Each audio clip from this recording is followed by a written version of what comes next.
Hey, I hope you're doing okay. I was actually just thinking about this today, and I realized it might be a little challenging to understand for me, and so I just thought it would be interesting to share my thoughts and ideas, and hopefully my understanding can improve your understanding. So extension and flexion are like difficult concepts to understand. Same thing with abduction and adduction. And the way I usually try to think about them is usually just by thinking about a soccer ball. And I'll explain all of these things in a little bit. But if you can like fundamentally understand this, I think it'll take you very far because the fundamentals are really what are important. So flexion is essentially closing an angle, right? And extension is opening an angle, right? And then you have abduction and adduction. And the main things that you want to remember there to keep them, separate in your mind is the letters B and letters D. The way I think about it is about alien abduction. So you're going to be leaving Earth, right? When you're abducted by aliens because they're not from Earth. And then Dracula, which starts also with a D, like an adduction. Dracula usually stays inside because he's a vampire, right? So that's how I keep that straight about the D's, the B's, the flexion, and the extension. Also, what you can think about is, again, the soccer ball idea.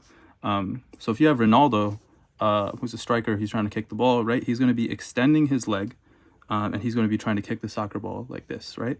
But in order to do that, he's going to have to wind up a little bit. So what he does is he takes his leg back, right? And he actually closes the angle between his, his hamstring, essentially is doing the work there. And what's going to happen is you're going to get flexion because this angle, right? This angle is actually getting smaller. Whereas in extension, what's happening is this angle, again, between his back and his leg is getting bigger. So this would be then extension, right?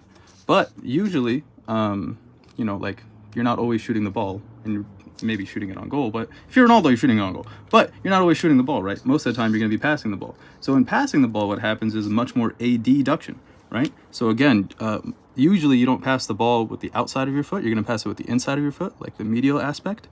And you're going to pass it inside, use it like the flat part of the inside of your foot, right?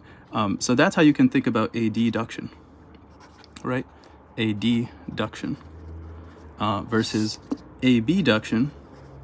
Honestly, doesn't fit very well into this soccer analogy. I'm sure you could do it in a way. I'm not that skilled, but usually I can't really think of how I could abduct my leg in soccer. Whereas adduction, very high yield.